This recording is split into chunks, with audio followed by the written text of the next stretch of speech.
Okay guys, so for a while now I've wanted to build my own games console. Since getting back into PC gaming, one of the things that I've really missed is my actual games consoles, being able to just pick up a controller and play something really quick. Now obviously I've got my main system to play some of the AAA titles and a lot of the new stuff, so I want something that will actually play some of the more classic shooters that I still play and love today. And that's what we're going to do today. We're going to build a games console that will play those games.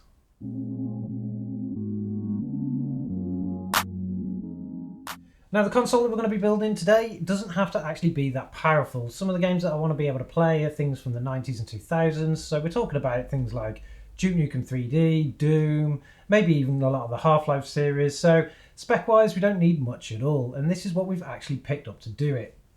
First we have the platform that we're going to be using, which is this.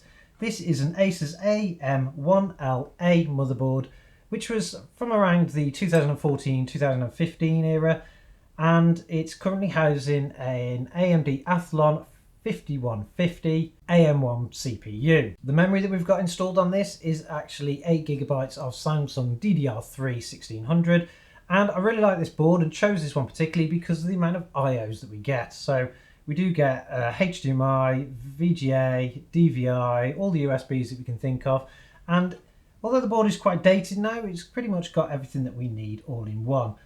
These systems are also APU systems, so the CPU itself has built-in graphics, but because the 5150 isn't really the power that we want for this system, we've decided to actually upgrade it already with its bigger brother, the AMD Athlon 5350. Now both CPUs are pretty much identical in the fact that they've got 4 cores, 4 threads, but the 5150 is running at a 1.6 clock speed, whereas the 5350 by default runs at a 2 GHz clock speed.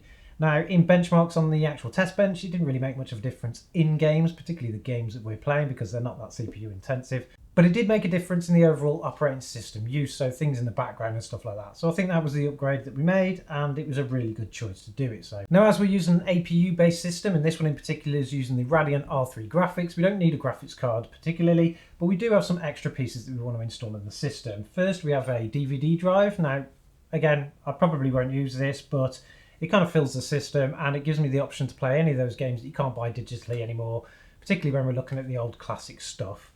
We have a hard drive, which we're going to be using a SATA hard drive. So this is actually an SSD, so it gives the operating system its best chance for speed.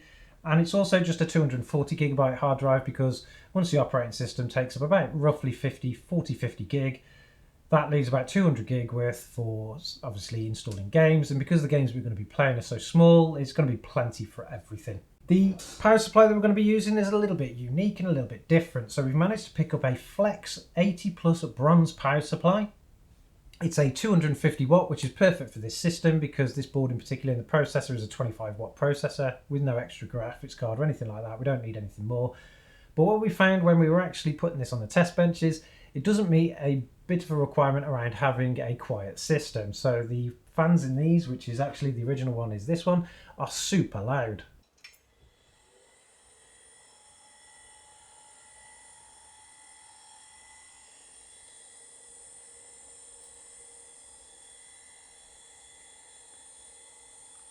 So what we did instead is we actually changed it out for a Noctua.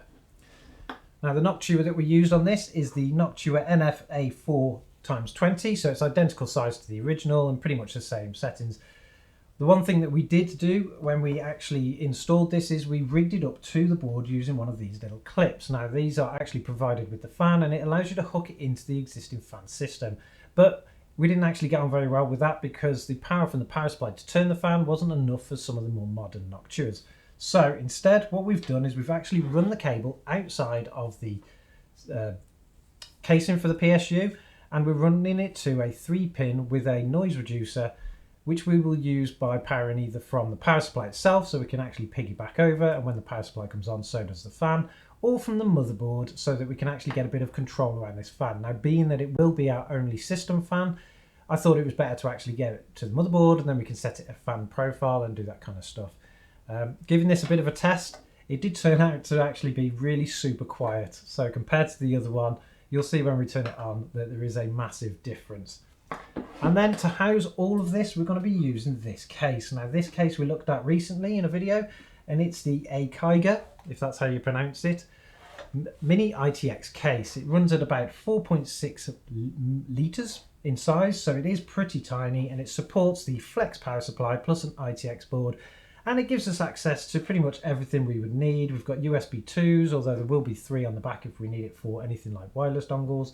It gives us space for our DVD drive, plus the standard switches and buttons. So this is everything that we're going to use to build it.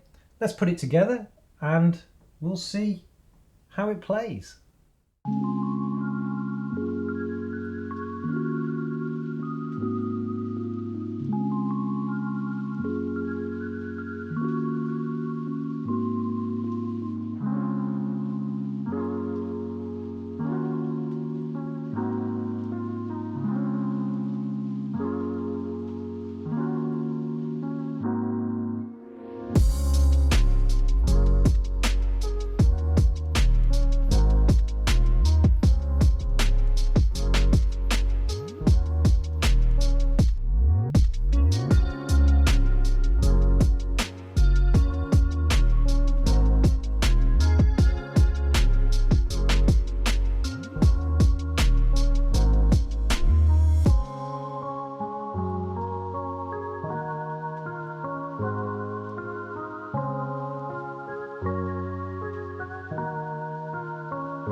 Okay, so we got the system built and it went actually pretty well. The system to put together was really quick and simple, but there is a lot of work to do on things like cable management because the case doesn't offer a lot of space for it. As far as software goes, when we had it on the test bench before, when we were testing the components, we did try using something like SteamOS, and that's because I wanted it to be just as like a console as much as it could possibly be. And SteamOS would have given us that kind of thing. But due to the fact that we're trying to run some of the really old games, which have compatibility issues anyway, we felt that a Linux OS would actually cause more hassle than good. So instead what we've done is we've gone with a Windows installation and we'll use Steam in big screen mode instead. Now to still give us a console-like experience with Windows, obviously we need to do some things first. So let's take a look at the system and see where we are. Straight away you can see that we've got our tools installed, we've got MSI Afterburner so that we can do a bit of benchmarking.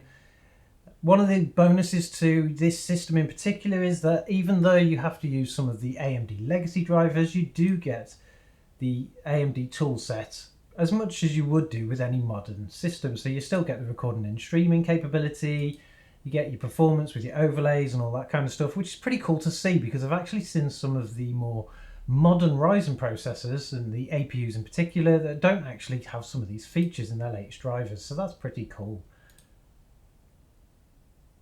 Apart from that, there are a few things that you want to do to be able to make this a bit of a console. So first of all, we want it to actually log in automatically into Windows so that we don't have to enter the password ourselves. And to do that, we need to go down to the bottom, type run, go to the run application and run this command. So control use the password 2.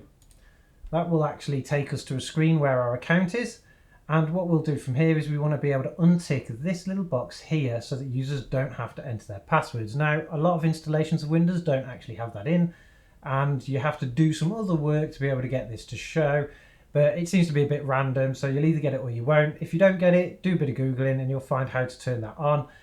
There are guides out there for it, but obviously you want to click OK. Now what that will do is that will actually make your Windows log straight in, because it'll ask you for your username and password when you do that, and then you don't have to actually get to that login screen again.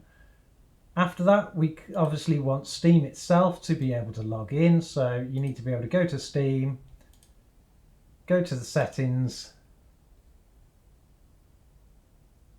then click Interface and select Start Steam in Big Picture mode. So this means that when your system actually boots up, Windows will automatically log in as Steam automatically starts to run, because you need to select the Run Steam when computer starts, which is by default anyway.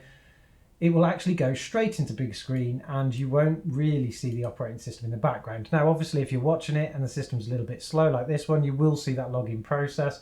But if you're just flicking it on before you even turn your television or your monitor on, you probably won't see it. Again, it depends on the speed of your system.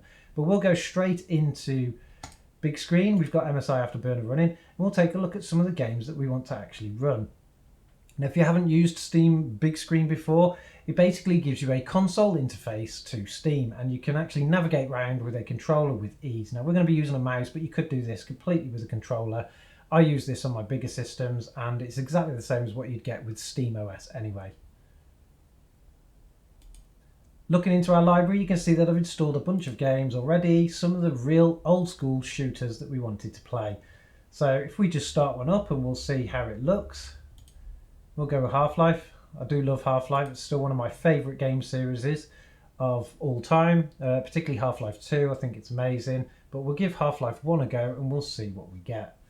Now, obviously, this console is designed specifically for older titles, and in particular, we probably want to lower the resolution so it's actually something readable.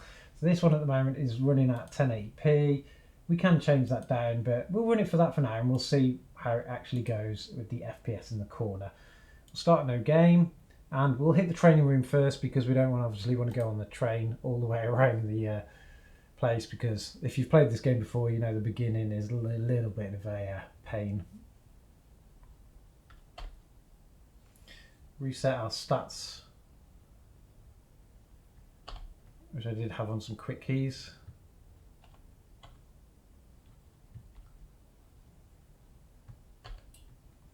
So there we go, reset our stats, and we can actually play the game through quite easily. Our mouse is turned right down because I was playing with controller before and the mouse isn't great.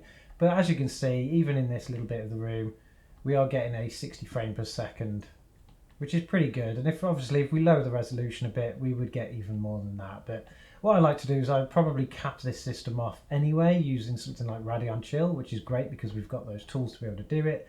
And I would limit the FPS to between 30 and 60 anyway, because it's a retro console. Some of these games can't even do above 30 frames per second anyway.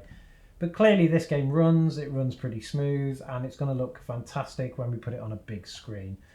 If we leave Half-Life, and we'll go and try something else. Now this is another fantastic favourite of mine, Serious Sam. It's the original game, but it's the HD version. So I'm not sure how well it's going to play on these settings, but we'll give it a go and we'll start. We'll do a bit of an easy game just to see what we can actually get.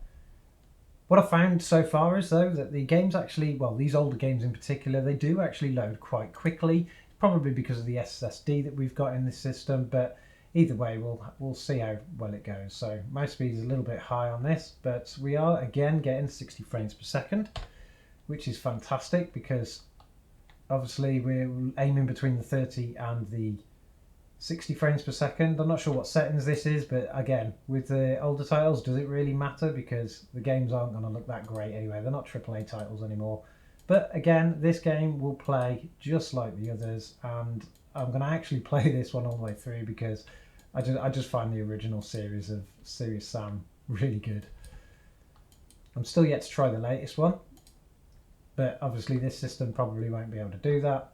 So anyway, we'll give it a go, but we are getting an average now of 37 frames per second, which again beats our 30 target, and half the time we're getting up to 60 anyway, so it's not too bad.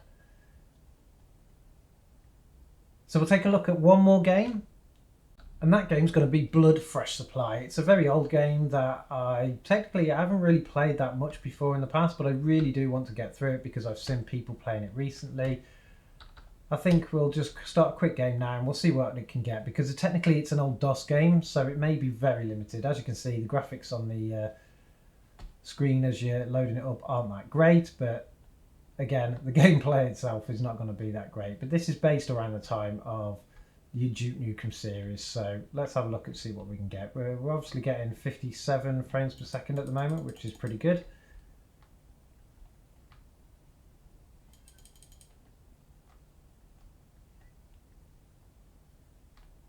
And it's given us something really well to play with, so I'm actually quite impressed with what this can do at the moment. It can clearly play the games that we need it to do. So now that we've taken a look at the system and what it can actually do, we realise that it can play all the games that we want to in reasonably high settings and high frames per second. For the games they are, that is. The system is super quiet, there's not much noise from it at all. You can just hear a bit of the PSU fan with that noctua in there, but it's actually down to more around how the system is configured and how it's pulling the air through anyway. It's not the fan itself, it's more of a suction kind of noise, but it's nowhere near as loud as any of the modern consoles that we'll get out there. I'm going to give this thing a bit of a go for a while. I'm going to look at doing a load of cable management to it, give it a really good tidy up, and if it goes well, I might look at building something faster in the future using a similar case and a similar kind of setup. But anyway, let me know what you think of this console. Would you do it differently? Is there anything that you think I should build into a next one if I plan one? Drop it in the comments below. Like this video if you like it, and I'll see you again soon.